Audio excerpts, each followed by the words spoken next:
I was 54 when they told me I was the real daughter. Married. 3 kids. The day I returned, before I even saw my aging parents, I overheard a conversation between my younger brother and the woman who'd lived my life. No idea why they're bringing her back. Her and those bastards. She's been out there for decades. Who knows what kind of person she's become? Who she married, what kind of freaks she gave birth to? You're the only sister I've ever had. Bastards? Freaks? You mean my son who became a national sensation at 20? Or my twin daughters, who got into the country's most elite university program before they were even old enough to drive? I was 54 when the police called to tell me my biological parents had finally been found. I froze when I heard it. I'd known I was adopted since my 20s. My adoptive parents told me they found me as a newborn, just days old. At first they tried to locate my family, leaving my information in the national DNA database. But after years of silence they went through the proper channels and made me their daughter, legally and wholeheartedly. Now decades later I was told I'd come from a wealthy, powerful family. But why would a family like that abandon their child? There had to be more to the story. My husband was away on business in Italy. My son was in the middle of his North American tour. So it was my daughters, my 17-year-old twin girls, who took time off school to come with me and meet the people I was related to by blood. Mom. Is this for real? Seriously? They chirped non-stop from the moment we stepped out of the car. All I could hear was Mom this, Mom that, filling my ears like a steady chorus. Fate is funny like that. When my son turned 8, my husband and I decided to try for a second child. Ideally a girl, but we figured another boy would be fine too. Then came the ultrasound. Twins. And with me pushing 40, the pregnancy had me on edge the entire time. I was terrified something would go wrong. And I was even more terrified I'd end up with 3 boys. That's not a family, that's a pack of huskies. But we lucked out. 2 girls. Loud. But sweet. Raising 3 bright, beautiful kids wasn't easy. Took everything I had. But I did it. And they turned out more than fine. When my son was little, his aunt, my husband's sister, a working actress, took him to a film set just for fun. A director spotted him, liked his look, and cast him in a small role. One job led to another, and soon the offers kept coming. My husband and I saw how much he enjoyed it, so we let him run with it. Why not? We figured it'd be good for him to explore different paths, artistic, academic, athletic. Let him grow in every direction. Eventually he picked up more skills. Singing, dancing, acting. These days he does it all. As for the girls, they take after me and their dad. Sharp. Not just good student, smart. Leagues ahead of their peers kind of smart. They've been skipping grades since elementary school. Now both are enrolled in the Elite Scholars Program at one of the country's top universities. Miss Covington, your car is ready. The driver sent by my biological parents. The car? A luxury model, of course. Isla and Zoe have been in plenty of cars in that price range, but even so they were buzzing with excitement, taking in every detail and chattering non-stop.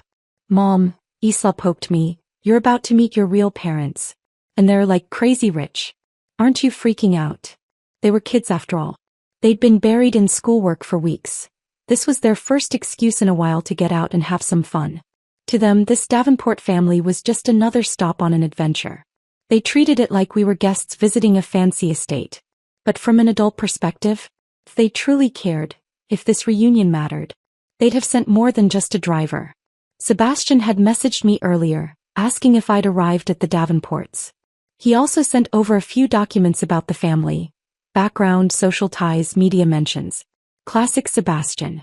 Tacked onto the end of the message were several photos. Handbags.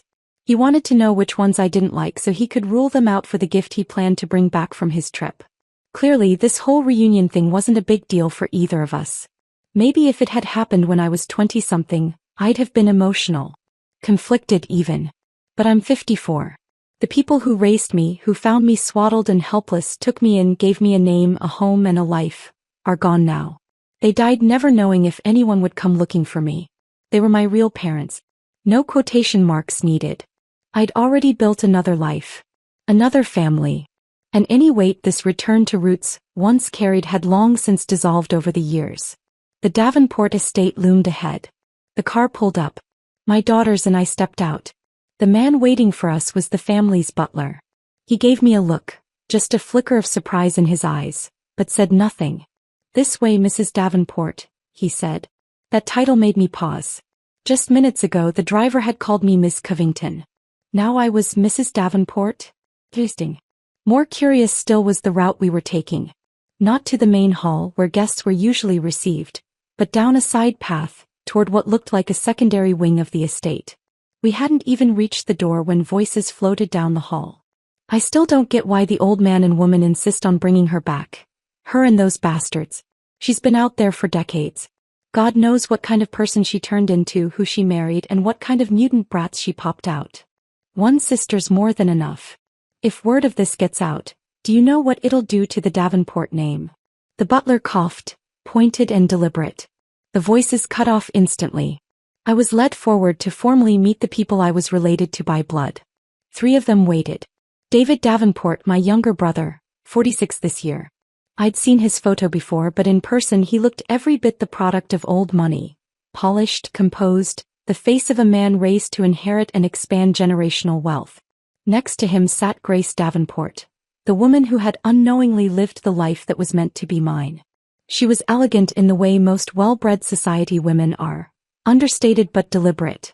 Perfect posture, quiet confidence, pearls where pearls belonged. The young woman beside her was probably her daughter, in her early 20s, composed like her mother but with the sharper edges of a newer generation. Grace. That was the name I was meant to have. It wasn't bad, but I'd never been attached to the idea. I didn't miss the name or the life. And none of this was her fault. The blame belonged to someone else, her birth mother.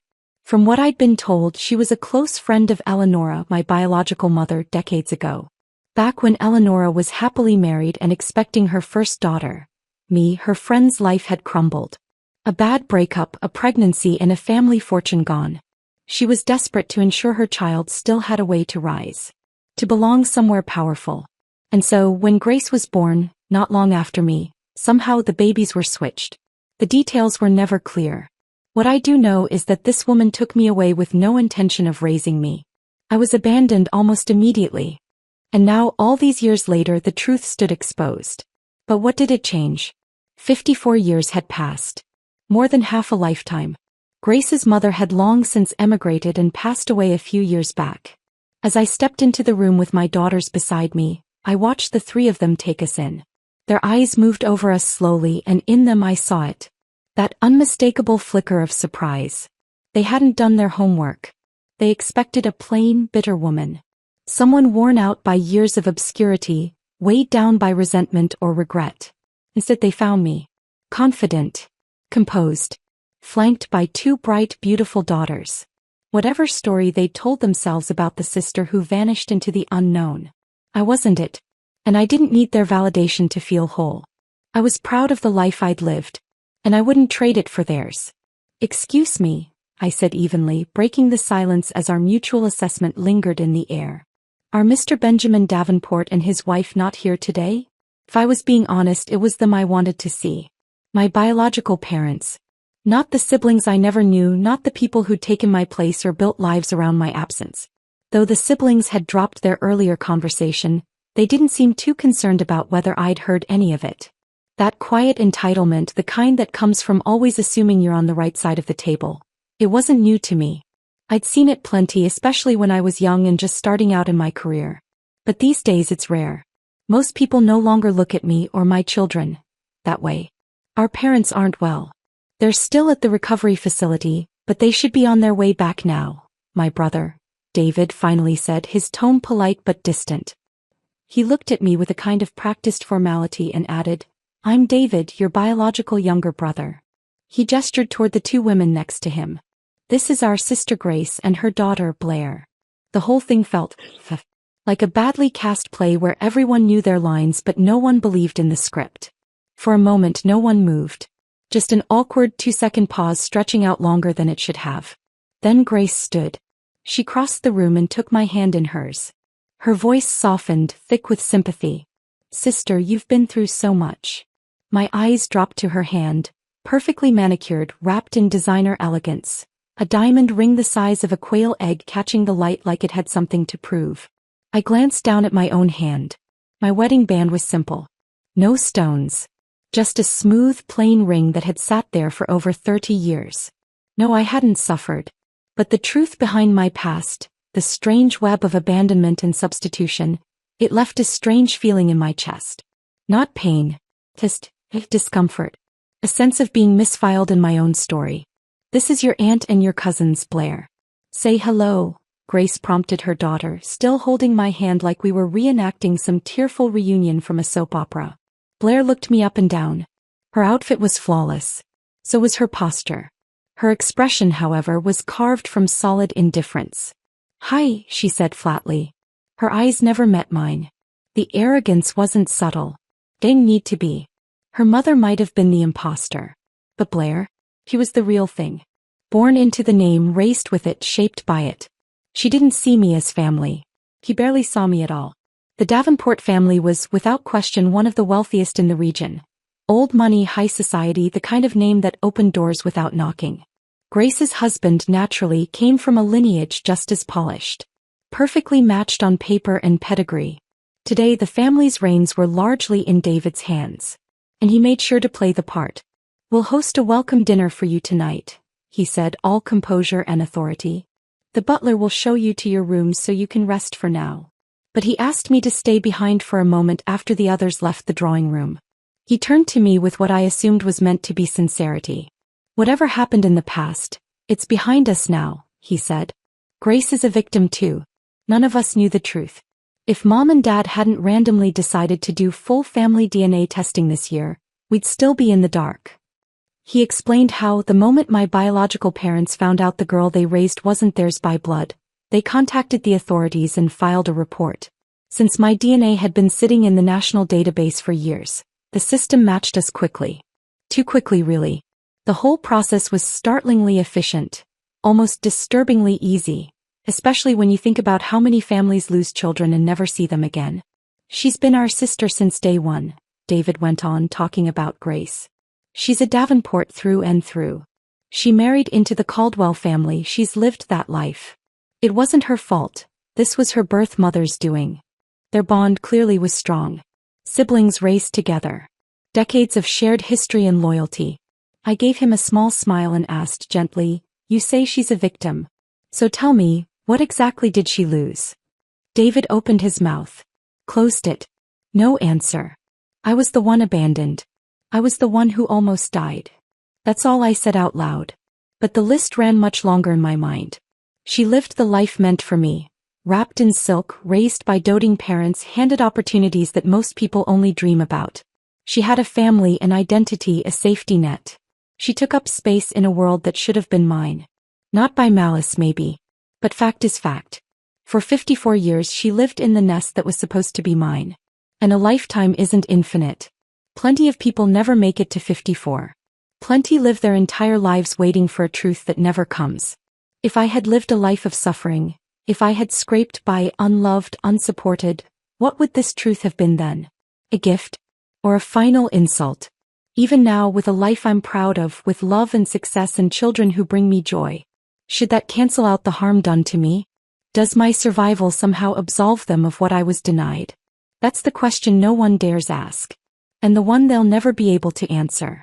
It was early evening when I finally met my biological parents. And the moment I saw them, I understood why David and Grace had looked so stunned when we first met. I looked like her. Even after all these years, even with time having etched fine lines into her face, the resemblance was undeniable. I could see myself, 20 or 30 years from now, in the way her features rested, the curve of her jaw, the shape of her eyes. My daughter, she whispered, her hand trembling as it cupped my cheek. My father stood beside her, taking me in, quiet and searching. We didn't need DNA tests. Our faces were enough. The whole moment felt like something pulled from a film. Soft lighting, emotional tension, a long-lost child returned. I didn't come looking for tears. I didn't think I cared. But still, something in my chest tightened. Something old and unspoken stirred. They were curious, of course they were. Especially Eleonora. Her face, aged and elegant, held a kind of silent hope. The kind that aches. She wanted to believe I'd been raised well. That the woman who took me, her old friend, the one responsible for all of this, had at least given me a good life. That maybe the damage hadn't been so bad. My adoptive parents found me in a rural area outside the city, I said calmly. I was barely alive when they picked me up. The room shifted.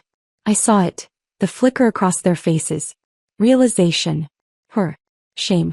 Grace's mother, it was now clear, hadn't stolen me out of love or desperation.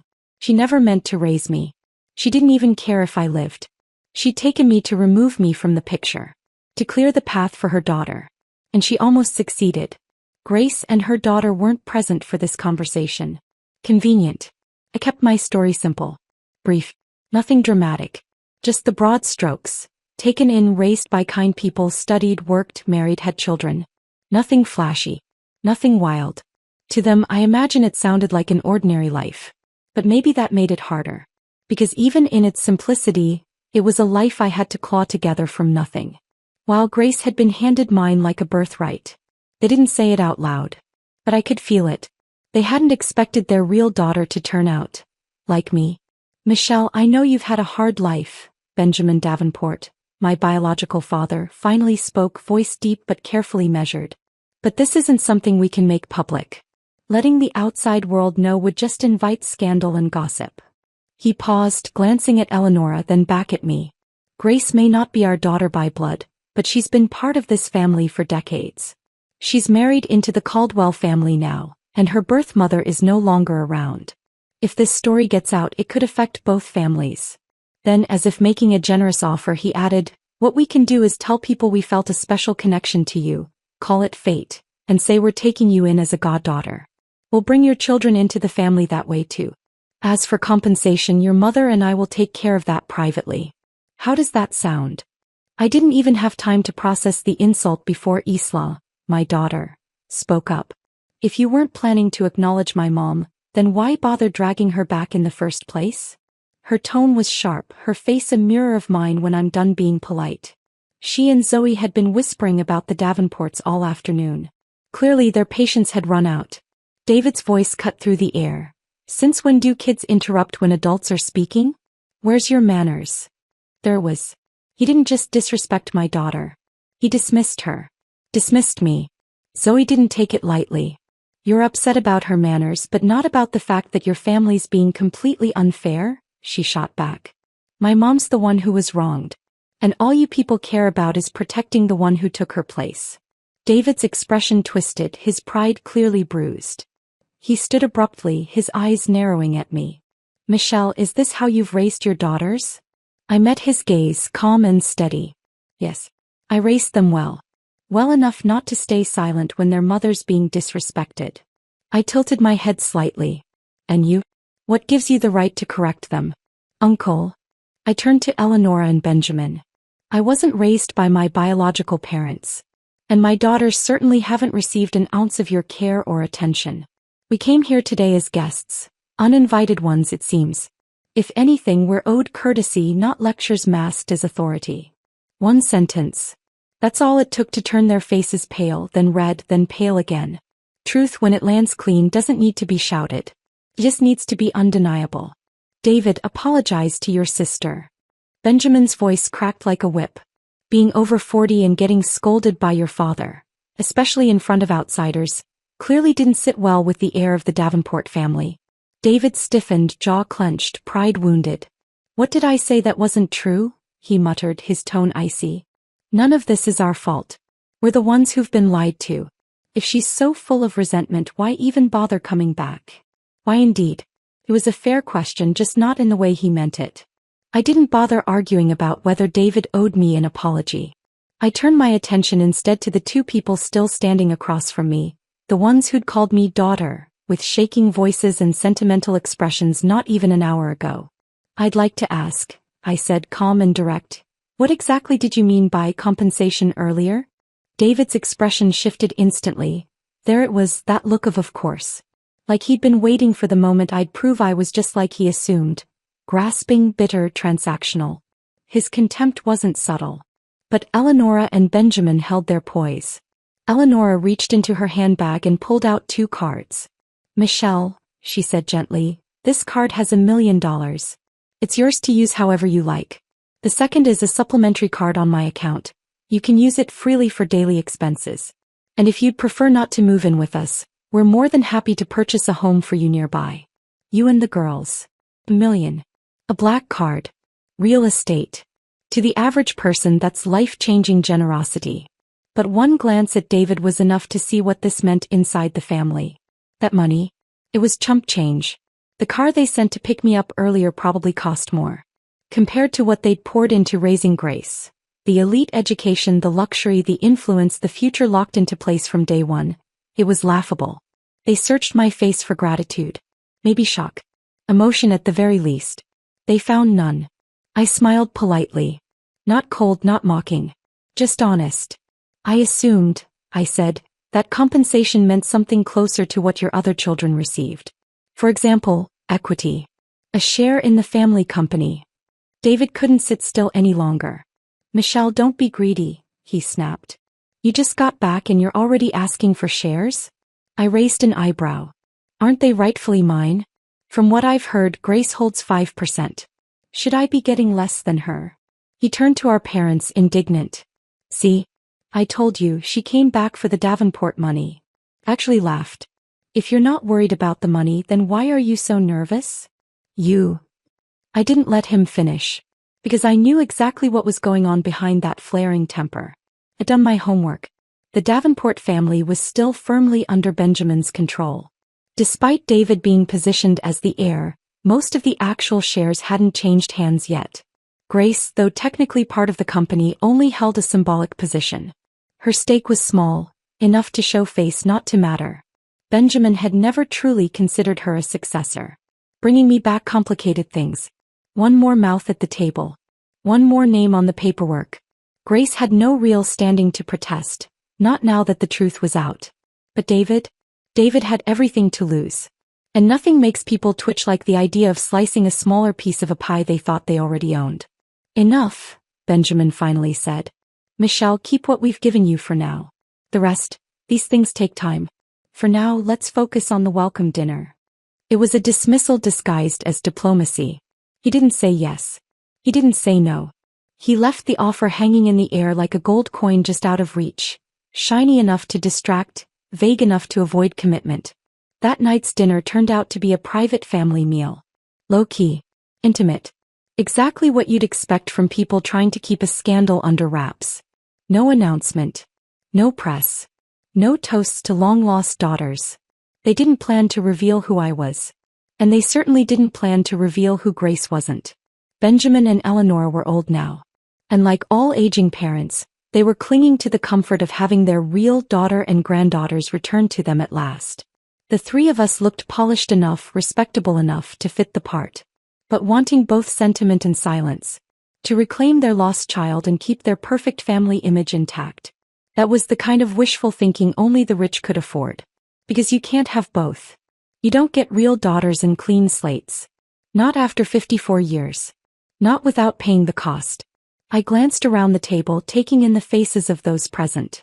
Aside from my biological parents, there were David and his family, his wife and their teenage son, along with Grace and her husband Nathaniel Caldwell, the current head of the Caldwell family. Their daughter Blair sat with them, dressed to perfection, carefully observing everything without saying much. And then there was me with my two daughters, Isla and Zoe, completely at ease. Not the least bit fazed by the tension in the room or the unspoken hostility. That confidence came from their nature, and from the life they'd grown up in. They were used to being surrounded by wealth, by scrutiny, by rooms full of people who smiled with their mouths but not their eyes. This was nothing new. The Davenports had made their decision clear. Grace's identity would remain untouched. Partly for appearances, but mostly because of the Caldwells. 2 decades of marriage, 1 child, and countless shared interests bound the families together. Even now, in their 50s, Grace and Nathaniel were more than a couple. They were an institution. Whatever love may or may not have been there in the beginning, the match had been strategic, calculated. The kind of union where names mattered and history was a currency. Revealing that Grace had never been a Davenport would be humiliating for both families. Scandalous. Risky. It would shatter a carefully curated legacy. So, the most convenient path was simple. Preserve the lie. Protect Grace. And quietly slot me into a side role. Acknowledged just enough to soothe guilt but not enough to disturb the power balance. They chose to keep things tidy by pushing the inconvenient truth to the edge of the frame. Me.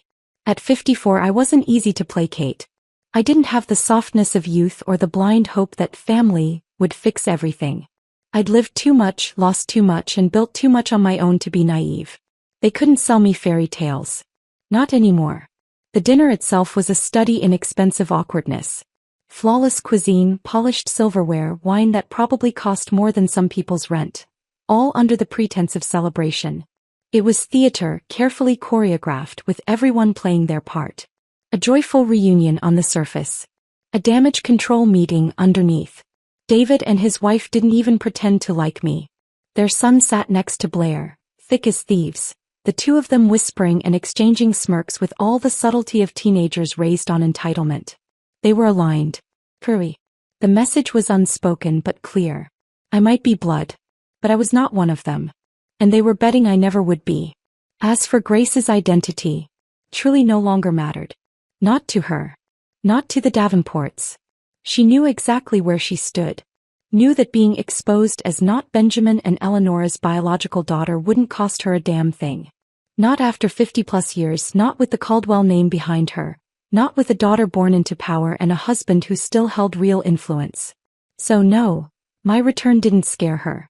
It barely registered. And because she didn't feel threatened, they didn't bother pretending to care about me, the so-called real daughter. Michelle, Grace said, voice sweet and polished as ever, I heard you have a husband and a son too. This is such an important moment for your family. Why didn't they come? I paused, fork halfway to my mouth, every eye at the table now suddenly trained on me. They're busy with work, I said evenly. Couldn't get away on short notice. Work. This came from Linda, David's wife. Her tone was all innocence and disbelief. But your son's only 25, right? Already working full-time? He didn't stay in school. That's right, I replied. He graduated early and didn't pursue any further degrees. I wasn't embarrassed by that. Not for a second. But I caught the barely hidden smirk pass between a few of them, that familiar twitch of a lip, the lifted brow. The kind of expression rich people wear when someone else steps out of their script. No need for a young man to go out and grind so early, Linda offered gently. If he's free, why not bring him into the family business? We can find a position for him. That's when Blair spoke. Caldwell's daughter. Grace's polished, well-bred air. Quiet all night until now. Isn't Uncle David's company only recruiting postgraduates these days? David caught her cue.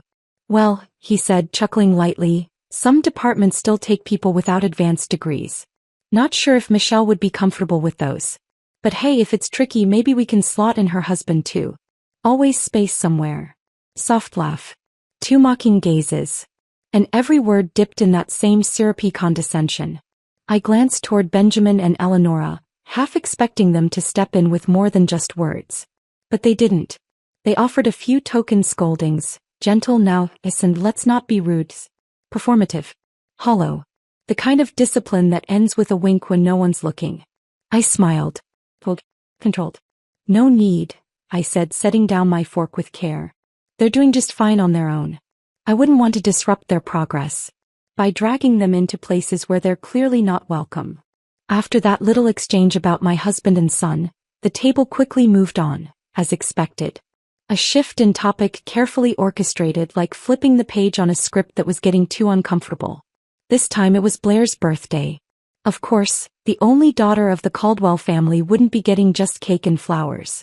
The celebration would be extravagant, meticulously curated by Blair herself. She already had a guest list filled with influencers and celebrities, but some names, more high-profile, were proving harder to book. She was mid-plea with her parents, her voice just on the edge of a whine when Grace relented with a soft, indulgent smile. All right, sweetheart. I'll see what I can do. Thank you. Please get Reese to come. He's nearly impossible to book. His tour just so happens to hit here around the same time. I've already told my friends he's coming. If he doesn't show, it'll be humiliating. Reese. The name hung in the air like an unexpected chord. Isla, Zoe and I exchanged a quick look. Unspoken, subtle, but definitely amused. What were the odds? Nathaniel sat nearby, unbothered by the request but added in a dry tone, "It's fine to follow a celebrity, Blair. Just don't get any ideas about dating one." "Dad," Blair rolled her eyes, "Lily's the one obsessed with him. You're the one who said I should get close to her." Nathaniel let it drop. He knew where to push and where to back off. His standing in the Davenport family was solid. He was Benjamin's favored son-in-law and he got along well enough with David, likely bonded over boardrooms and bottom lines. Then right on cue, David piped up with exaggerated surprise, like he'd just stumbled onto a juicy secret. "Nathaniel. Wait, you're working with Apex Global?" Now that name landed even heavier than Reese. I recognized it instantly. "So did my daughters." "Not exactly working with," Nathaniel replied smoothly. "I heard they're sending people over for a round of business meetings in the region. Just trying to open a door or two. Nothing confirmed." It was vague. Too vague. Nathaniel was clearly playing his cards close to the chest, which told me one thing. He had more going on with Apex Global than he was letting on. But no one pressed. Not here. Not tonight. No one was going to call Caldwell out for hedging. David, meanwhile, was still buttering him up. "If you land Apex Global, that's huge. Your board's gonna worship you. You'd have the whole room eating out of your hand." Apex Global. Founded a little over 2 decades ago, the company had experienced an explosive period of growth about 10 years back. Scaled fast, went public even faster, and had been rising like a rocket ever since. At the dinner table, Isla and Zoe were trying not to laugh, but under the table I could feel the commotion. One sister furiously stomping on the other's shoe to keep the dam from breaking. If I hadn't been holding back a smile myself, I might have joined them. Then Eleonora chimed in, her tone soft and sweet. "Isla, Zoe, would you girls like to transfer to school here? The academic resources in this area are quite strong." Before I could even respond, someone else jumped in. "Linda. Mom, the schools here are excellent," she said with a smile that didn't quite reach her eyes. "But are you sure the girls could keep up? I mean, if they fall behind or drop in rankings, it might really affect their confidence, don't you think?" She looked so concerned, so gracious on the surface. But that concern was as fake as the diamond studs in her ears. Linda didn't want my daughters anywhere near her son. That much was obvious. Not in the classroom. Not in the family. Not even on the same campus. I smiled. "Come, no need," I said lightly. "A transfer really wouldn't make sense at this point." "Does really? Who transfers into middle school after already enrolling in a top-tier university?" Linda gave a smug little nod, lips curling ever so slightly. "Right. I figured Michelle would be realistic about it." "Sure you did." She could keep pretending the only reason she didn't want my daughters nearby was concern over academic fit, but the truth was simpler, cleaner. She didn't want her precious boy brushing up against new money girls with blood ties but no social history. After dinner, Eleonora, with all the unthinking entitlement of someone used to playing hostess and matriarch, arranged accommodations for all of us. She insisted we stay the night like it was natural, expected, familial.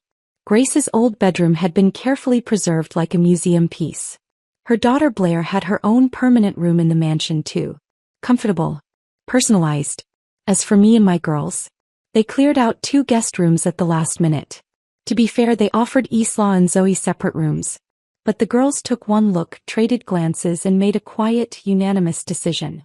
One room was plenty. They had a lot to say. Once the bedroom door shut behind them, it was open season. WhatsApp family group. Detonated. Message after message, meme after meme. Screenshots, inside jokes, live commentary on the facial expressions at dinner, running tallies of passive-aggressive remarks, and a full breakdown of Blair's outfit versus attitude.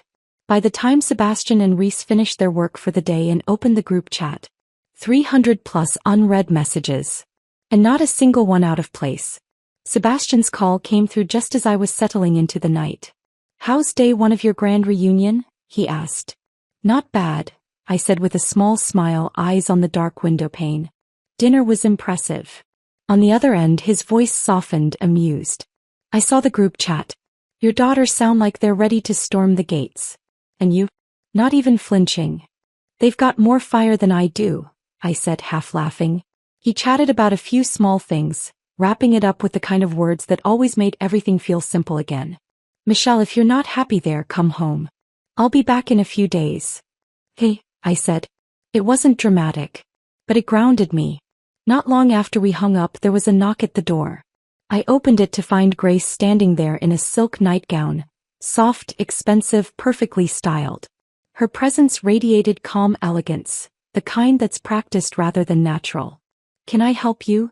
I asked, leaning against the frame. Grace offered me a practiced smile. "Michelle, I was hoping we could talk for a moment." "About what?" "May I come in?" I didn't move. Just arched a brow. "No need. Whatever you've got to say it here." She didn't push. Didn't flinch. "About all of this," she said lightly, gesturing vaguely between us. "I know I've technically lived your life, but you have to understand I was just a baby too. None of this was my choice. So blaming me changes nothing." There was the clean-handed claim of innocence. "But," she continued, tone smooth, rehearsed. "Let's be honest. I'm not leaving the Davenports. I'm not leaving the Caldwells. That's just not realistic. But if I were you, I'd be focusing on the opportunity you do have. The Davenports still carry weight. At your age, Michelle, it makes sense to think about your children's future. Why let pride get in the way of something that could benefit them? They've now seen what this world looks like. Are you really going to let them taste it and then throw them back where they came from?" "Where they came from?" I stared at her. Of all the storms I've weathered in life, this was the first time someone had the audacity to trespass and then talk like she was doing me a favor. A squatter with pearls and a pedigree. She wasn't apologizing. She was issuing a warning, disguised as advice. She was utterly unashamed. After basking in decades of wealth, comfort, and affection that were never meant for her, Grace still had the nerve to stand outside my door with the air of a benefactor, offering kind advice, like it was some precious favor. It wasn't kindness. It was condescension weaponized. What she called opportunity, I called insult. She talked about making the most of what I had, as if I were being handed something extra, not something that should have been mine from the beginning. As if I were the lucky one and she was the generous soul letting me have a taste. The absurdity of it all was almost laughable. What was more absurd was the Davenports' lazy indifference toward me, their so-called real daughter. No background checks, no real curiosity, not even a basic attempt to learn about the life I'd built or the man I married or the children I raised. If they'd cared to look, it wouldn't have been hard. But they didn't. Because they didn't think they needed to. In their eyes, I was a wild card. A footnote. A woman from the outside, brought back in by obligation, not affection. I folded my arms, met Grace's carefully blank expression. "Grace," I said, voice low but steady, "I don't know what you thought you were achieving by coming here tonight. But let me be clear. Whatever your intentions were, you have no standing to give me advice. Not as a sister. Not as anything. Because no matter how blameless she claimed to be, that didn't obligate me to understand her. I didn't owe her sympathy. And she sure as hell didn't deserve my silence." She said nothing. Just studied me with an expression that barely hid its disdain. Then she turned and walked away, every inch of her posture still soaked in privilege.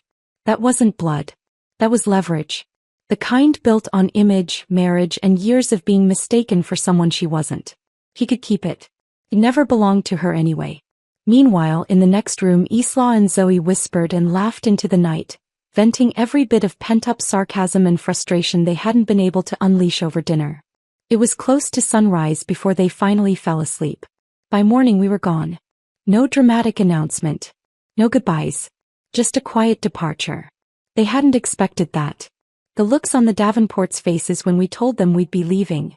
Confused, mildly insulted, vaguely disbelieving. They'd assumed we'd stay. That we'd cling like distant relatives too dazzled by chandeliers and silverware to walk away. They couldn't imagine that someone might choose to leave wealth behind. Especially someone who had once lived without it. But what they didn't understand, what they never took the time to learn, was that we weren't here to beg for a seat. We already had our own table. "Michelle, you're really leaving?" Grace's voice followed me to the front hall, measured but lined with disapproval. "Aren't you going to stay and spend time with Mom and Dad? They came back from the recovery center just to see you. Mom's been depressed for years before finding you." Then came the next line. Sharp and carefully dressed as concern. "You can't let your resentment toward me keep you from caring about your real parents." But there was the guilt trip. fully packed and ready to fly. I've got to get back, I said calmly. Isla and Zoe have school and I have work. We all have responsibilities. Just like everyone else. Benjamin finally spoke, brows drawn together, clearly irritated. We just gave you $1 million. What kind of job do you need to go back to? Whatever it is, it can't be earning you anything close to that. Quit. It's unnecessary. Then, as if the plan was already in motion, he added. Isla and Zoe should transfer to a school here. Maybe not the same one as their cousin, but there are plenty of good options in the city. 3 sentences. And just like that, they thought they'd mapped out our lives. I reached into my bag and took out the card I'd been handed the night before. Held it between my fingers. Studied it for a moment. Oh, I said lightly, so this money wasn't compensation. It was the buyout fee for my career. Then I set the card down on the table between us. In that case, I can't accept it. The room stilled. Even the air seemed to pause. Eleonora looked startled, even a little stricken. Michelle, your father didn't mean it like that. It's all right, I said gently. I'm still grateful to you both, for giving me life. But too many years have passed. Some things can't be undone, and trying to force them into place just makes it worse. I looked at her, then Benjamin. We all seem to agree that keeping things the way they are is best. So let's just stay that way. We'll be like distant relatives. And sometime, when I have the chance, I'll bring my husband by to visit. I turned to leave. Behind me, Eleonora took a step as if to follow, but her children moved first. David blocked her path. She's just playing hard to get, he scoffed. Acting all high and mighty so you'll beg her to stay. She wants you crawling. Then louder, deliberately cruel. You and Dad don't owe her anything. Outside the Davenport estate, my driver was already waiting. The car wasn't flashy, not the kind that would turn heads in this kind of neighborhood. But it was mine, and that was enough. Truth be told, I didn't mind staying a few more days. I've lived long enough to keep my composure in uncomfortable places. But Isla and Zoe were only 17. And while they had their mother's backbone, they also still carried the softness of youth. The belief that people should mean what they say. They'd known real love. They'd grown up with a grandmother and grandfather who spoiled them in the ways that mattered. Gentleness, loyalty, trust. And because of that, they could spot a fake smile a mile away. The Davenports, for all their carefully practiced civility, hadn't hidden their contempt well. Everyone except David managed a version of polite. But not even gold-plated manners could fully cover what they thought of us. So I took the girls back. Got them settled. Watched them walk into school with the same steady confidence they had when they walked out of it. Then I made a call. My assistant picked up on the second ring. I asked her to give me an update on Apex Global's active projects, and in particular to confirm whether the Caldwell family's company was still among our potential partners. She hesitated for a moment. Then, Madam, is there an issue? Do you want me to move them forward or strike them from the list? Because in this world, that's all it took. A yes or a no. One word from me and entire portfolios shifted. After all, I wasn't just the founder of Apex Global. I was the owner. The controller. The woman they kept trying to read, not realizing they were already in the margins of my story. Start by checking who's handling the contact, I said. I want to know if the protocol's clean. I didn't say no, but she'd worked with me long enough to understand what that meant. Not long after, a full report hit my inbox. And just like that, I'd moved on. The reunion? Done. Something grew from it, fine. If not, we'd keep our distance and call it good manners. But then just a few days later, my phone rang again. My biological mother. She wanted to invite me, us, to Blair's birthday celebration. Insisted I bring the whole family. Sebastian had just gotten back from overseas. He waited for me to hang up, listening with half an ear as I nodded and gave polite answers. Then as soon as the line went dead, he let out a dry laugh. Let me get this straight. They want the biological daughter to show up with her entire family for the birthday party of the adopted daughter's daughter. His tone was more bemused than bitter. Sebastian had seen a lot. He grew up in a stable home, met my adoptive parents in college, and fit into our family like he was always meant to be there. He'd never had to learn how to measure sincerity by the way people used your name. I hadn't made up my mind about attending yet. But my husband and daughters had already made it for me. Sebastian poked at my arm like an overgrown teenager. Michelle, he said, grinning, take me to see the spectacle. I'm your husband, shouldn't I finally meet your blood relatives? I shot him a look. Sebastian and I were born the same year. We met almost 40 years ago fighting for the top spot on the classroom honor board. Desk mates. Rivals. Then somehow, co-conspirators in life. Back then, it never crossed my mind that the boy I competed with for every point would one day be the man I'd sleep beside for the rest of my life. Now in his 50s, Sebastian still had that same sharpness. No dad bod. No midlife crisis haircut. He looked like time had forgotten to drag him forward, frozen somewhere between 40 and forever. Like one of those actors who never aged, annoyingly photogenic and somehow more charismatic now than he was in his 20s. Of course I knew why. He worked at it. Like everything else in his life, he refused to coast. I reached out and poked his face. Why are you being so nosy? You sound like one of those gossip-hungry interns. Was he really trying to connect with my newly discovered family? No. He just wanted front-row seats to the drama. Our son wants to go too, he added, catching my hand and brushing a kiss across my knuckles like some romantic lead who didn't know we were almost grandparents. I blinked and glanced down at my phone. Sure enough. In the family group chat, Reese had posted a photo of an official-looking invitation. They'd sent one to him. A proper, embossed, media-ready invitation. Me. I got a phone call. One polite but plain message telling me the date and time. Come on, Sebastian nudged. Let's go. I nudged him back. You're too old to be begging. Have some shame. Then his lips brushed the side of my neck. Light, teasing, familiar. Babe, he murmured. You don't like it when I beg? The line was so specific, so rehearsed, I almost choked laughing.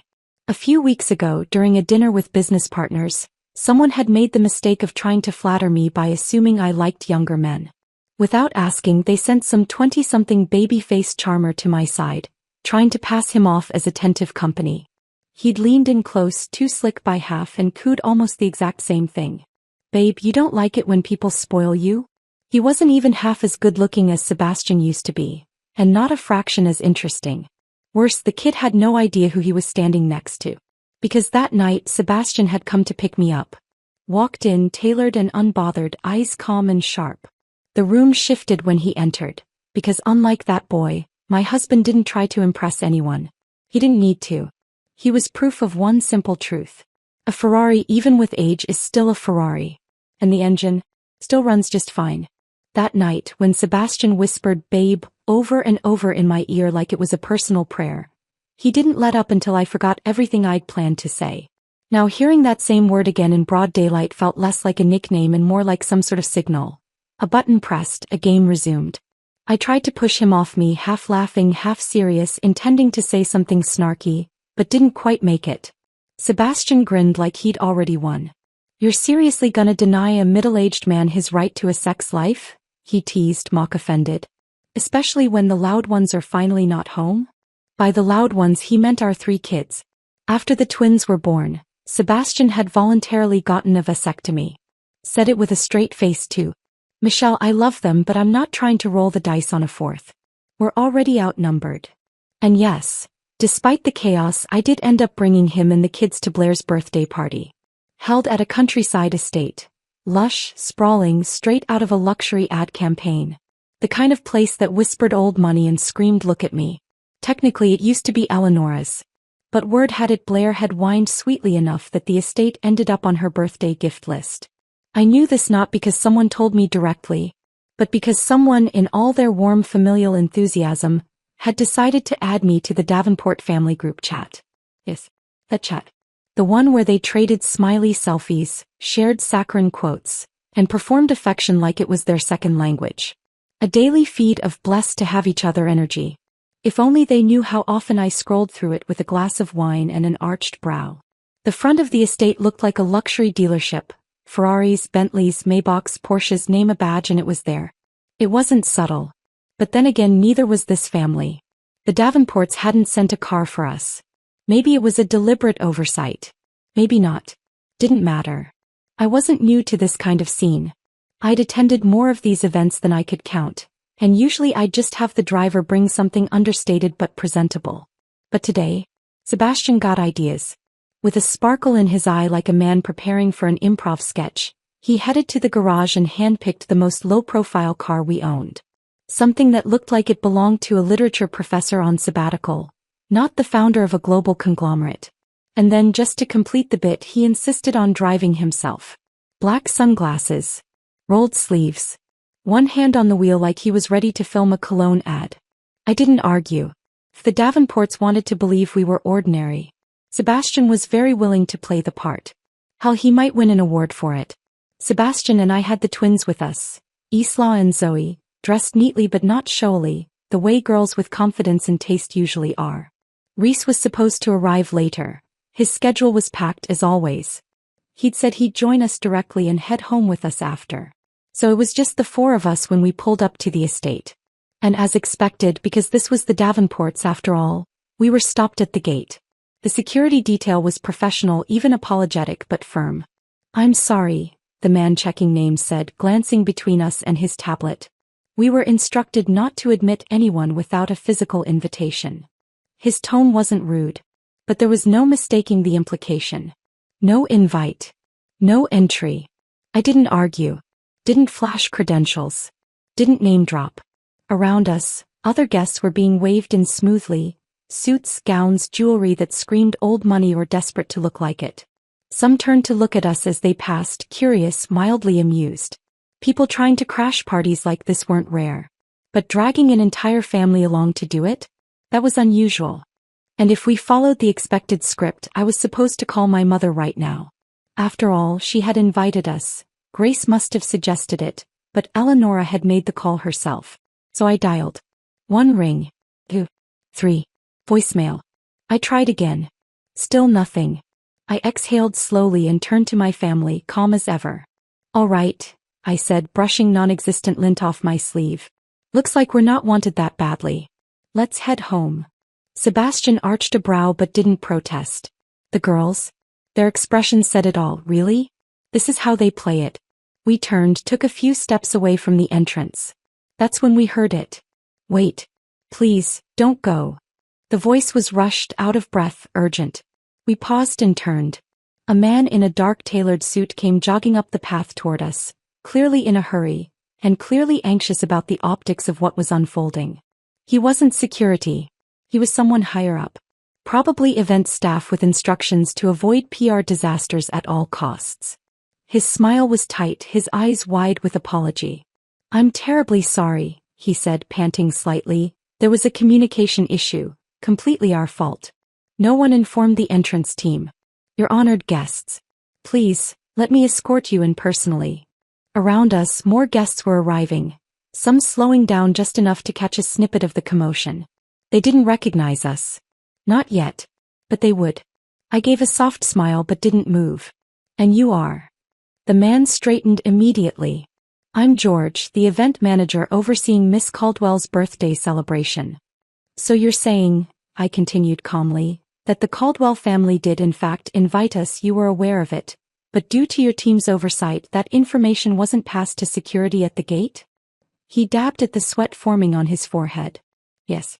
Entirely our mistake." Zoe, never one to let things slide, tilted her head and smiled with an edge. "Sir, I saw you standing over there earlier. Looked like you were watching everything.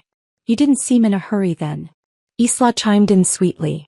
"And now that you're here on behalf of the Caldwell family, does that mean they were the ones who instructed you to make us wait? Or did you take that initiative all on your own?" The questions weren't loud, but the timing was surgical. A few guests slowed down nearby, pretending not to listen but very clearly listening. George visibly paled. His eyes flicked between us and the gathering crowd. Then Sebastian stepped in, casually delivering the final push.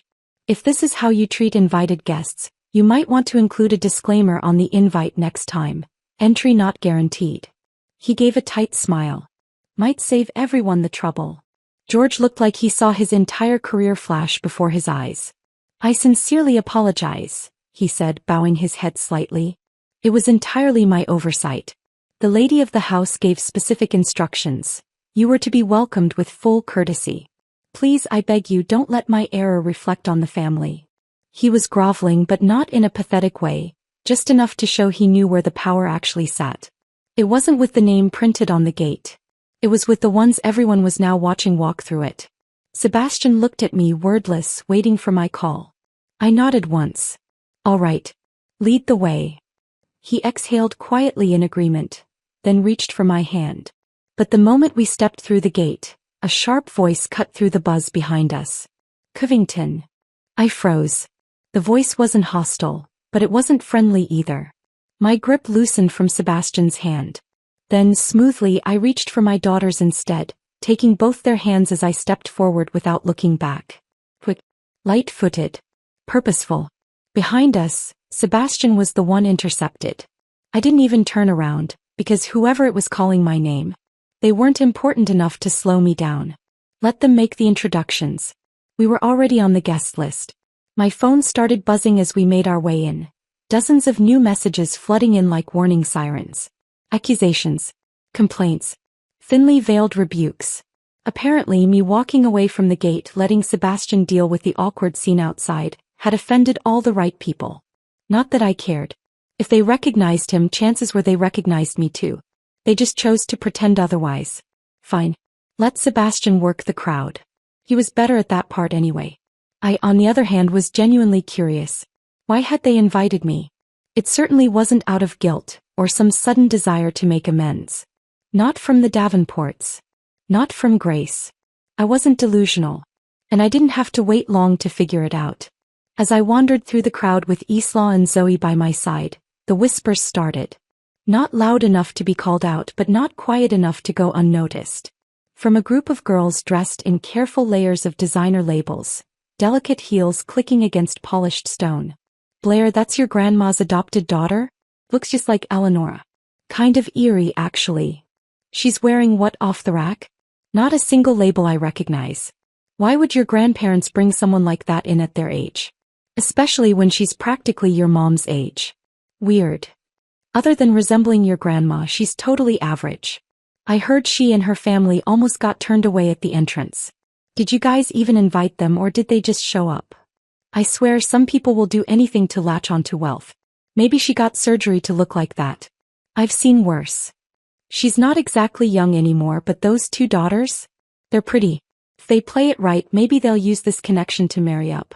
Classic social climbing. And just like that, it clicked. This was Blair. The birthday girl.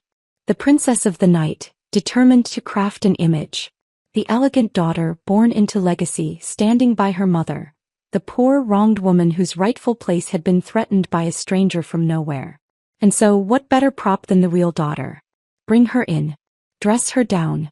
Keep her quiet. Let the guests compare. Let them see the difference. Let them whisper about it. Let them reaffirm Blair's status by mocking mine. It wasn't even subtle. This wasn't an olive branch. It was a stage. And I'd just been cast in the supporting role of not good enough. But that's where they miscalculated. Because I wasn't here to play their part. And I never needed their script to begin with. Just as we were walking past a marble-columned garden path, a group of boys about my daughter's age strolled by. Leading them was Leo, David's son. My biological nephew. Someone in the group nudged him and asked, loud enough for everyone around to hear. Hey, Leo, are those your new aunt and cousins? Leo didn't even try to be polite. He snorted, visibly irritated, and replied with zero hesitation. I have one aunt. And one cousin. That's it. I'm nearly 55. It's not often I get publicly dismissed by a teenager whose voice probably still cracks when he yells. But here we were. I could have ignored it.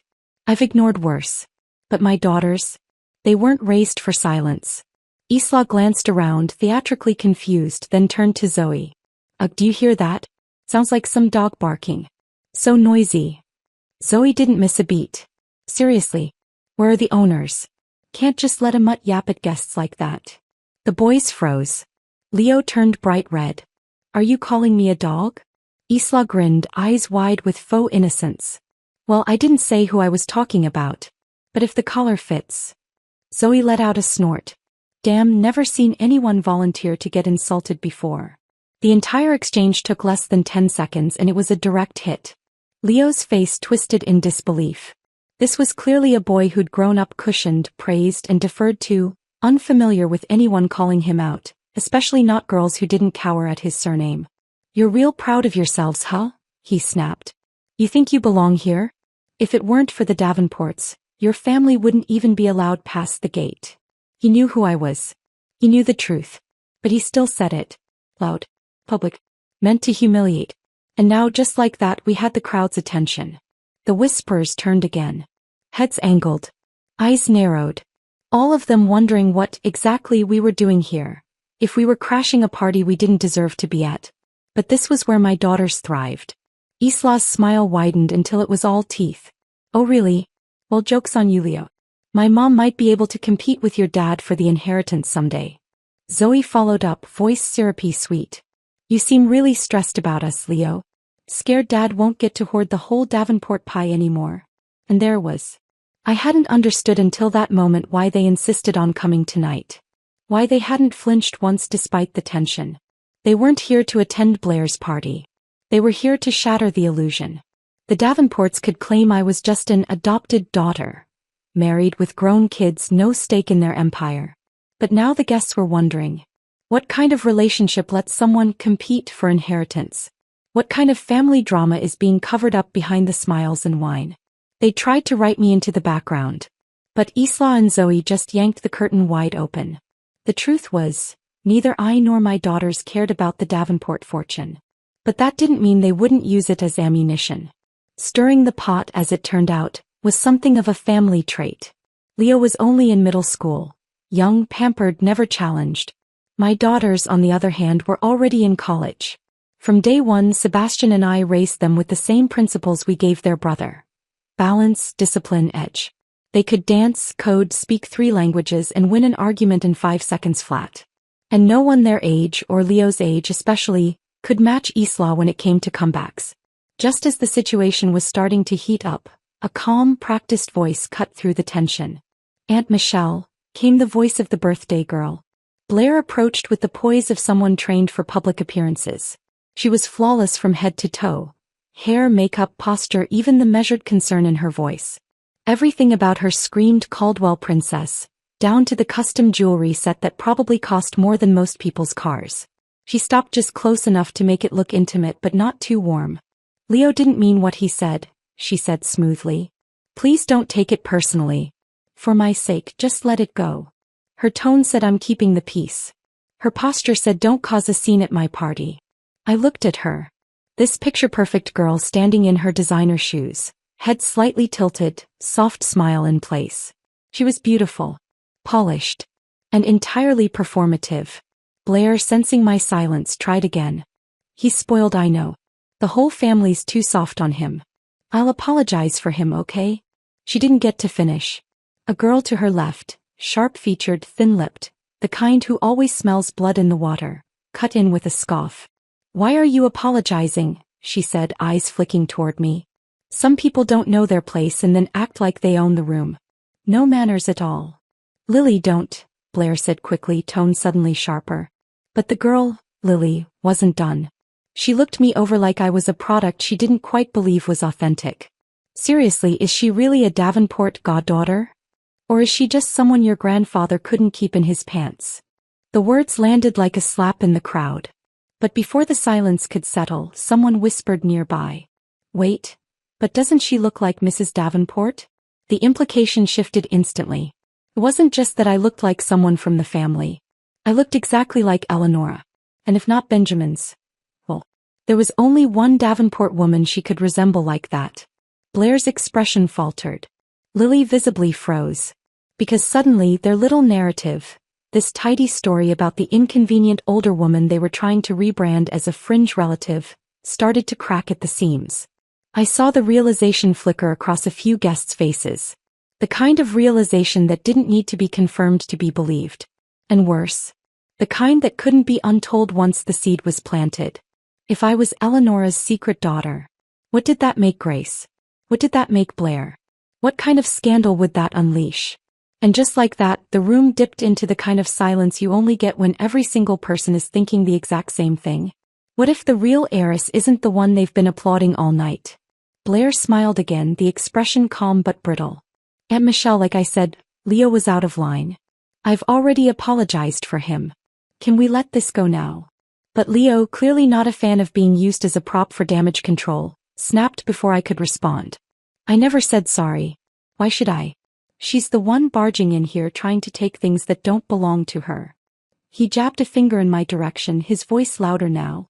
Loud enough to draw even more attention. And just like that, the temperature in the garden dropped again.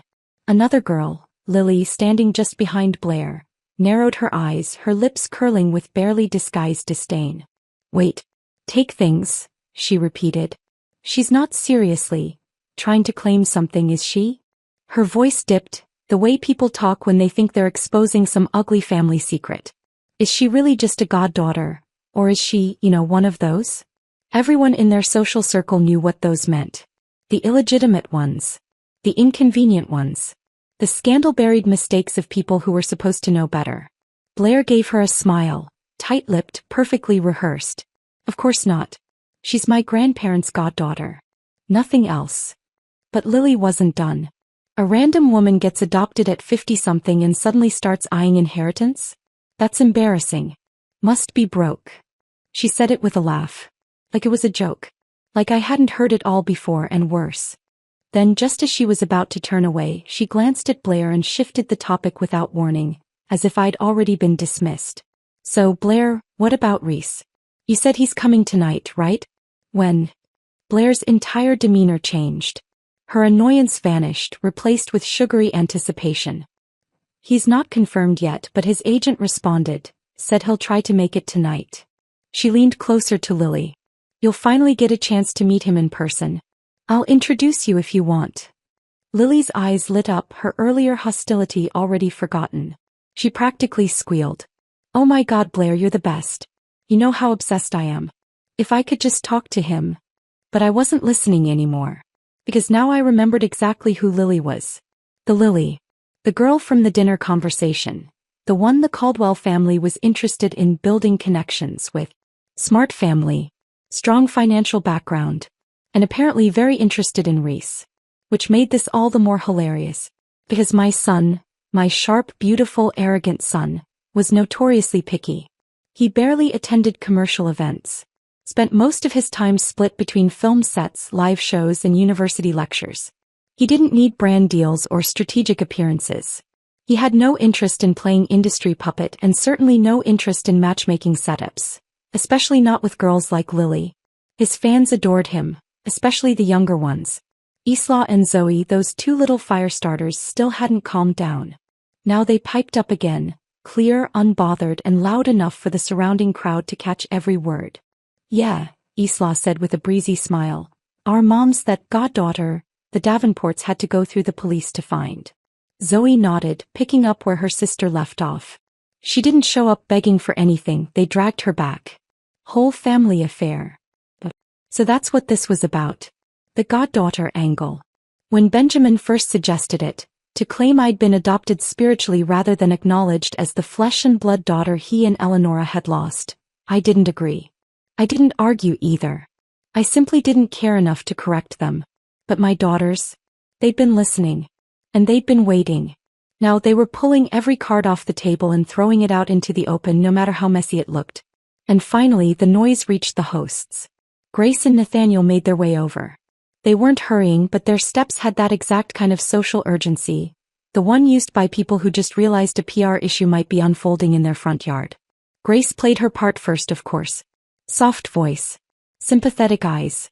Nathaniel stood slightly behind her, eyes scanning the crowd, calculating who'd heard what, who was watching, who might report this back to people with influence. When he heard the details, specifically that I was allowing my daughters to speak up like this, his mask cracked. This is not the Davenport estate, he said coldly. No one here is going to tolerate this kind of disruption. If you or your daughters continue behaving this way, I'll have your entire family escorted out. There was the threat. Getting thrown out at a high-profile social event like this? It wouldn't just be embarrassing, it would be remembered. That kind of stain followed you through social circles for years. But I didn't respond. Because while Nathaniel was throwing out warnings, I was looking at the man standing just behind him. One of Apex Global's vice presidents. An executive currently negotiating with the Caldwell family. He recognized me instantly, and the look on his face said it all. His eyes darted toward me.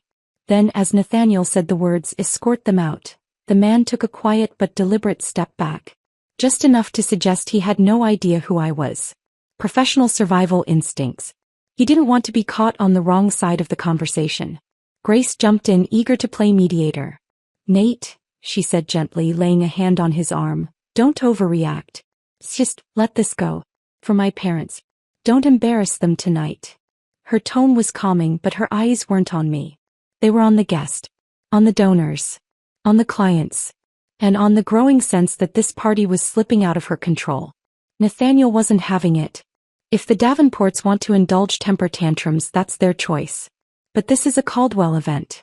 And if there's another outburst, I will have them removed, goddaughter or not. The Isla struck again, louder this time. No fear. No filter. "We weren't the ones who started anything," she snapped. "People were talking trash behind our backs, and then had the guts to come say it to our faces.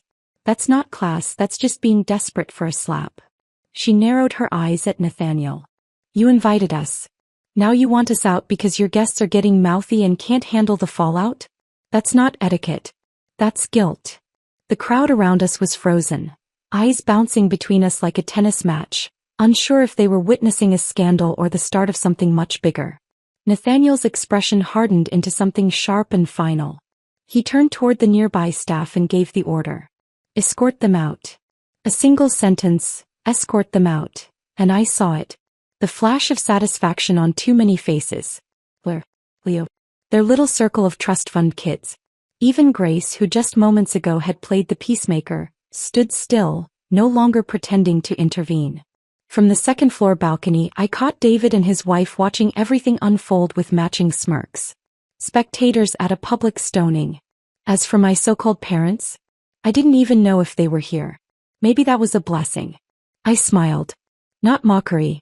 Not rage. Just calm, measured and final. "We're leaving," I said. Isla and Zoe didn't protest. The claws tucked back in, replaced by the same steel I felt tightening in my chest. They huffed in unison and followed. But we hadn't made it far before. "Madam, please wait." The voice cut clean across the party chatter, loud enough to hush everything around us. People turned. And there, breaking through the crowd in a flurry of anxious apologies, was Pierce, one of Apex Global's regional VPs. Not just a guest, my subordinate. "Madam," he caught up to me breathless, "I'm only in town briefly for work. I was invited last minute, had no idea there'd be this. I didn't know they'd." He glanced back and saw Nathaniel and Grace closing in. Before I could speak, Nathaniel's voice rang out, sharp and confused. "Pierce, what did you just call her?" Pierce blinked, then frowned slightly, like he couldn't understand why Nathaniel was asking such a dumb question.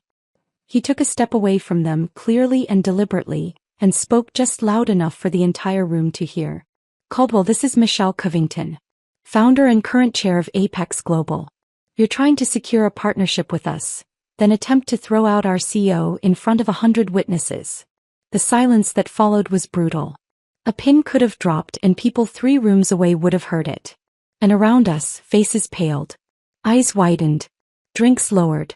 Everyone suddenly realizing they'd been cheering on the public humiliation of a woman who owned the very future half their parents were trying to buy into. Pierce wasn't done. "I'm going to take my leave," he said crisply.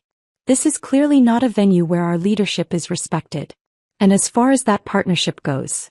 He paused just long enough to let it sink in. "Consider it dead." Then he turned to me, tone changing completely. "Madam, your car's ready. Shall I walk you out?" And just like that, the entire room rearranged its understanding of who Michelle Covington was. No longer the goddaughter. No longer the outsider. No longer the woman they thought they could ignore. I nodded. "Let's go." "She's the owner of Apex Global?" Nathaniel's voice cracked in disbelief. "That's not possible." "Why not?" Pierce replied coolly. "She's been at the helm for over 2 decades. The hush in the room was now a dull roar of stunned whispers and recalculations. Grace and Blair looked like someone had just flipped the table of their world and dumped everything onto the floor. Mouths slightly open. Eyes unfocused. Disbelief painted across their carefully curated expressions. And while they stood there scrambling for logic, the sharks in the room smelled blood. but not mine. Madam Covington, what a pleasure. I've followed your work for years, said a sharply dressed man as he offered me his card. If you'd be open to coffee sometime next week. Madam, another chimed in, pushing past a frozen Nathaniel. We're in the middle of a Series B raise and would be honored to have your input. Their voices began to layer over each other. I caught snippets. She's not some white-collar nobody. Why would a woman like that need to be anyone's adopted daughter? Davenport family fumbled hard. I had no interest in sticking around to soak in the irony. My eyes swept the crowd, seeking Sebastian. He'd probably found a glass of wine and a corner to observe the chaos from, quietly amused. Time to go. But before I could move, a new wave of noise rose from the entrance. High heels halted. Glasses paused midair. A few people actually gasped. It's Reese, someone squealed. Why is he here? The Caldwell family really pulled out all the stops, another murmured. Reese almost never does private events. He's even better looking in person, my God. That face has to be natural, right? Of course it is. We've watched him grow up on camera since he was a kid. He's been a star forever. I watched as the young man who'd just entered paused briefly at the door, eyes sweeping across the room in a deliberate search for something, or someone. But before he could lock onto his target, a crowd had already begun to form around him. Mostly young women. He was young. He'd debuted early. His fan base, overflowing with mom types. I saw them online all the time, moms, who gushed over him like he was their biological child. Just moments ago, several of those young women had been standing behind me. Now they'd pushed past without hesitation, Blair and that girl who'd asked about him earlier included. Reese. I'm your fan, I'm Lily. I just went to your concert a few days ago. I watched my son as his gaze lingered on the excitable girl. He studied her for a moment, then spoke with polite surprise. You were the one in the front row wearing the rainbow dress? The one who got shown on the Jumbotron. Yes, that was me. You remember. Her voice practically trembled with excitement, eyes already glistening. She quickly asked if he'd be willing to take a photo. Technically speaking, he had no obligation to take photos during private events like this. But most celebrities, especially the polished ones, knew how to handle moments like these. Reese glanced around, clearly gauging the atmosphere. The moment felt a bit off, as though the energy had shifted from celebration to spectacle. Then Blair chimed in. Hi Reese, I'm Blair. I'm the one who sent you the invitation. My friend's a huge fan. She'd be over the moon if you took a photo with her. His gaze shifted to Blair and I could see the moment he connected the dots, recognizing her not just as the host but as that Blair Caldwell. With the calm poise that came from years in the spotlight, he offered a courteous nod. Miss Caldwell, happy birthday. Then finally his eyes lifted, past the crowd, past the flashes and noise, and landed squarely on me and his two sisters. Having a celebrity in the family does come with a few small inconveniences. For example, when we're out with Reese or my sister-in-law, we have to go undercover too, hats, masks, the whole 9 yards. Over the years, despite being relatives of a public figure, our personal information has remained largely private. But it's not like no one knows. It's not a secret, just something we don't parade around. Still, under the spotlight of this event, with every eye already drawn toward him, Reese casually called out in my direction. Mom. When it comes to causing a scene, my son is no less effective than my daughters. He'd been invited tonight with a fee attached, but he didn't take a dime. He simply wanted to come. I had no idea what those three schemed in private. But what I did know was that now, everyone was staring at us again. Their expressions said it all. Who in that direction could a star like Reese be calling Mom? Then the young man, so dazzling he almost didn't look real, began walking. He moved past the crowd, past the whispers and still frozen guest, and came to a gentle stop right in front of me and my daughters. Mom. That word again, this time face to face, set off a second wave of disbelief. Especially from Lily.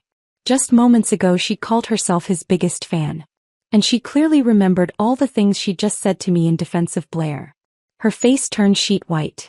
Reese seemed to finally notice he wasn't alone. Mr. Pierce, you're here too? He used to visit the office with me when he was little. Some of the senior executives still remembered those days. Mr. Pierce smiled. Just wrapped up the tour, Reese? Reese nodded. And then, Grace. She pointed at him, her expression stunned, voice sharp. He's your son? I thought your son was working some job out there. I nodded, calm as ever. He is. He works for an entertainment company. He's working. That part wasn't a lie. And just like that, even the couple who'd been quietly spectating from the second floor earlier, David and his wife, made their way down. Now that the crowd knew who I really was, the owner of Apex Global, the reactions shifted from suspicion to disbelief, especially from those who shared my blood. David stepped through the guests and toward the front of the crowd, his usual arrogance noticeably faded. He looked uncomfortable. You deliberately kept this from us, just waiting to watch us embarrass ourselves? I tilted my head, amused. I told you already, I'm not lacking anything. I gave a small shrug. It's not my fault no one believed me. Wasn't it you who assumed I must have been living some tragic, pitiful life? David's lips parted, then closed again. No words. Then, Michelle. Sebastian's voice cut in from behind me. He appeared with several senior executives, all of whom spotted me and walked over with warm greetings. Michelle, it's been too long. And right on cue, the three kids beside me, calm and collected as ever, looked toward him and chorused, Dad. With just that one word, Sebastian's identity was laid bare. He wasn't just my husband, he was their father. Then someone in the crowd recognized Isla and Zoe, and his voice carried with that unmistakable tone of pride. These two must be your daughters? My son just started college this year, he's actually their classmate. Went to the same middle school too. Not quite in their league though, he got in through the regular admissions track. Your girls made the news when they got accepted, didn't they? The speaker was a well-known businessman himself, one who had recently hosted a grand celebration for his son's acceptance into a top U.S. university. Another guest, half in awe, half in disbelief, asked aloud, Wait, they're already in college? That same executive nodded proudly as if they were his own.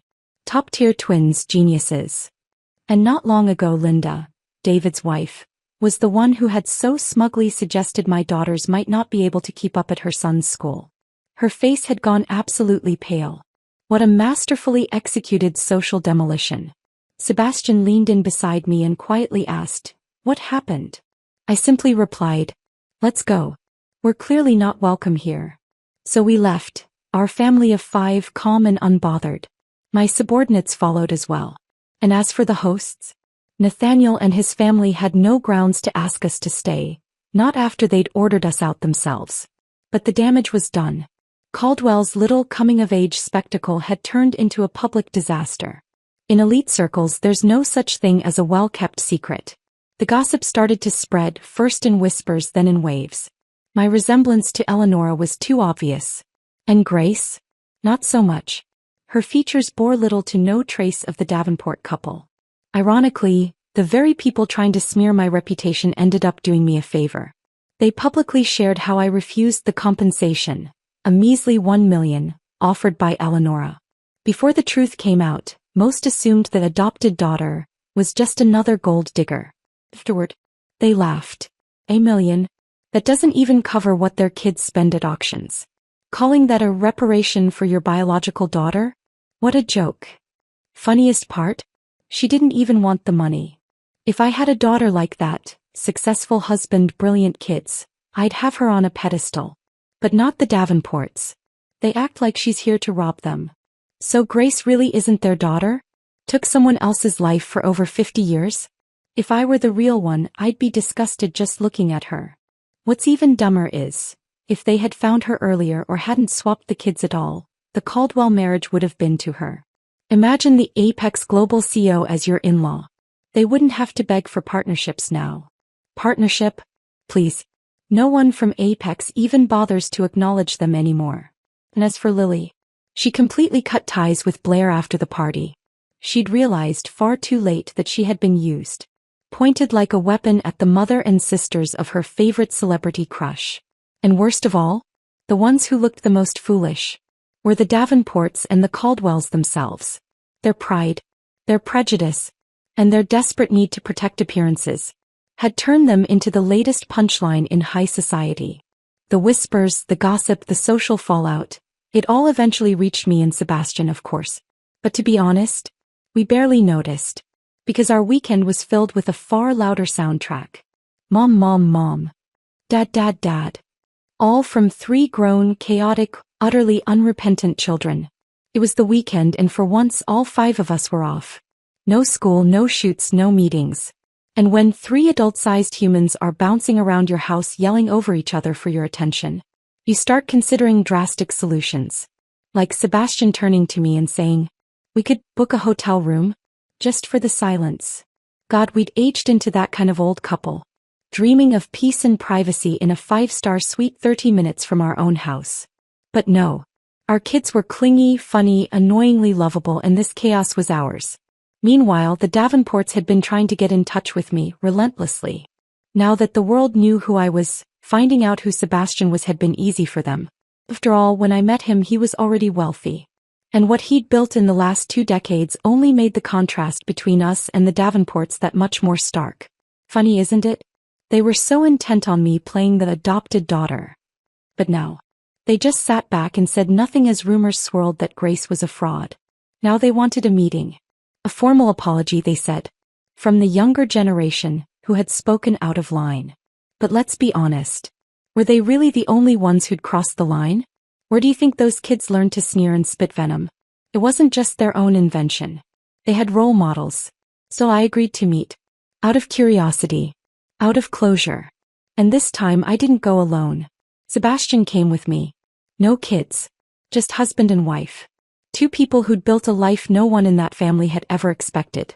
I listened to Blair and Leo's apologies, each delivered with all the theatrical sincerity of an actor in a high school play. My expression didn't shift. Yes, the younger generation had clearly never learned how to show basic respect. But who was really responsible for that? They didn't come out of the womb sneering. Still, the tone of the whole Davenport family had changed. Gone was the veiled contempt, the patronizing glances. They were polite now. Respectful even. And then Benjamin, my biological father, finally brought up what they should have said from the beginning. Shares. Of course he did. Because now they knew. I had no need to covet the Davenport family business. I had Apex Global. I had Sebastian. I had the power to destroy them or elevate them with a single word. Giving me a portion of their company wasn't some noble gesture.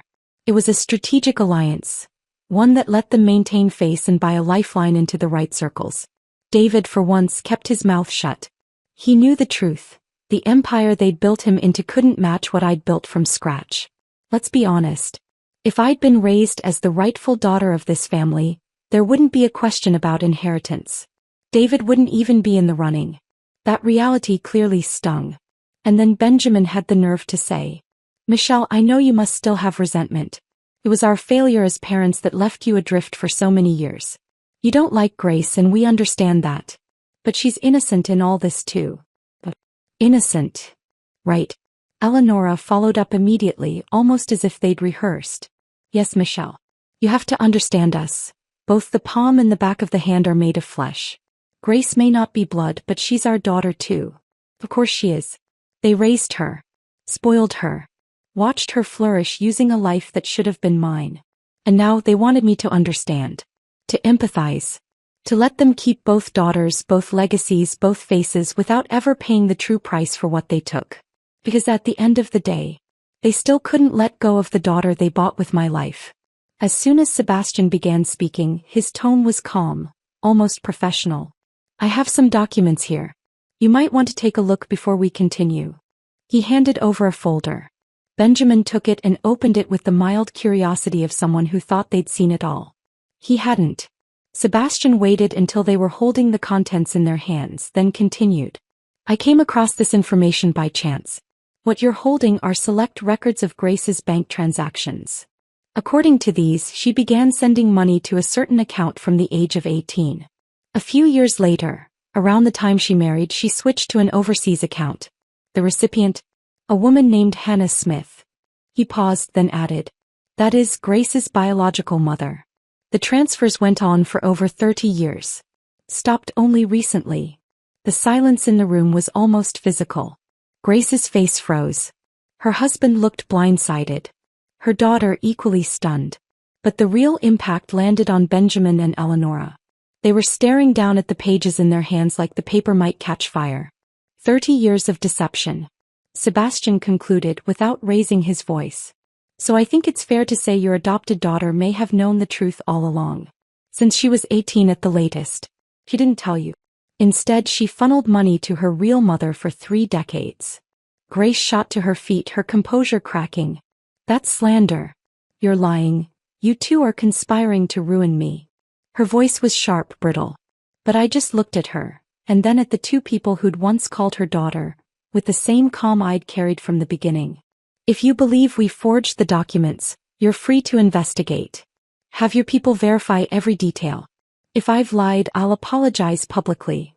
Then I tilted my head, my voice soft but cutting. But if I haven't lied, when you found out I was alive, what was the first thing you felt, Grace? Was it guilt? Or was it anger that your mother failed her job? That she couldn't even kill a baby properly? Grace's lips trembled. You. But she couldn't finish her sentence. Because she saw what I saw. Doubt. In the eyes of the people who raised her. It shattered her. She turned to them, eyes wet, whispering like a child caught red-handed. That, Mom, you don't believe this, do you? These are fake. They have to be.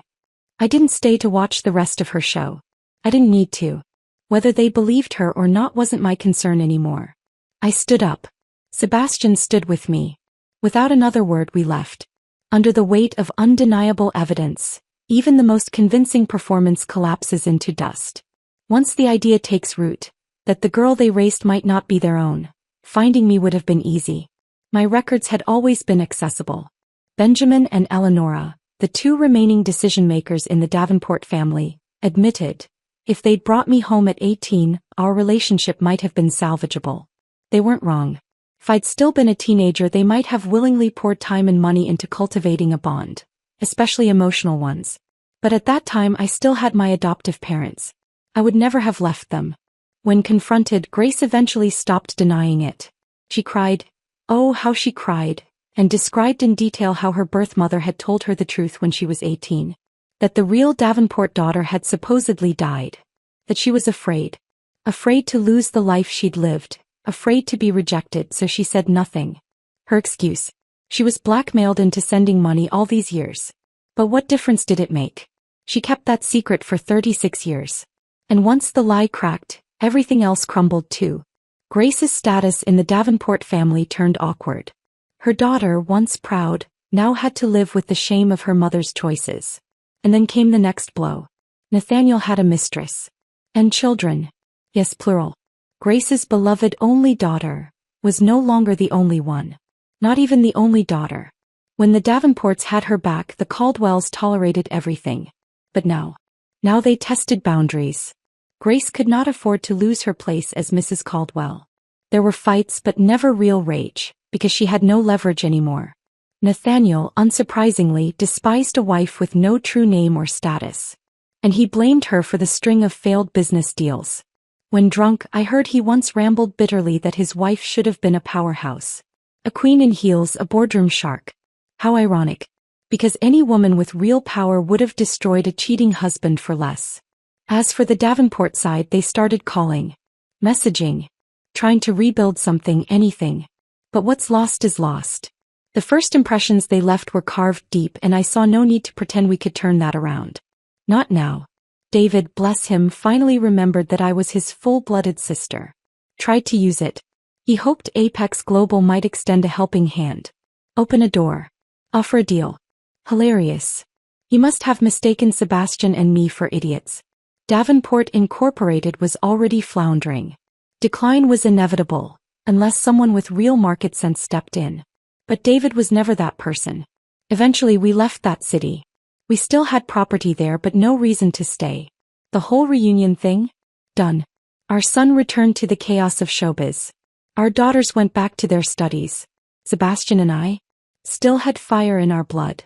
So we worked, built, grew. Conveniently, a meme was going viral online. 50-something? That's peak hustle age. Our daughters, ever online, sent it to the family group chat.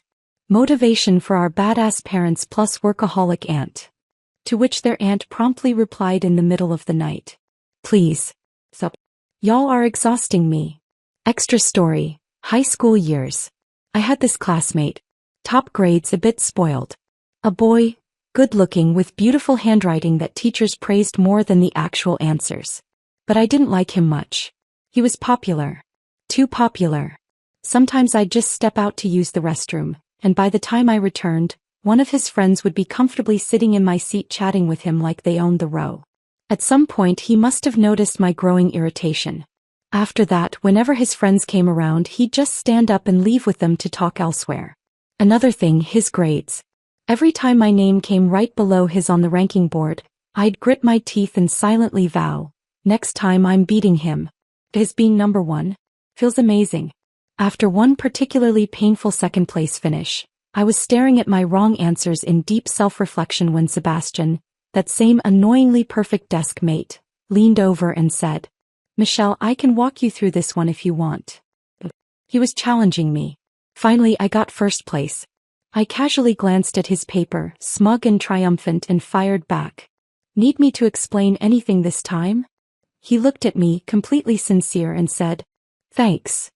According to Sebastian's own recollection, he thought we were kindred spirits back then. Mutual respect. Academic rivals. Maybe even friends. In reality, I'd go home and vent like a volcano to my parents. My desk mate is constantly trying to provoke me. My mom sighed. My dad muttered under his breath, "Let him stay oblivious. Keeps her from dating too early."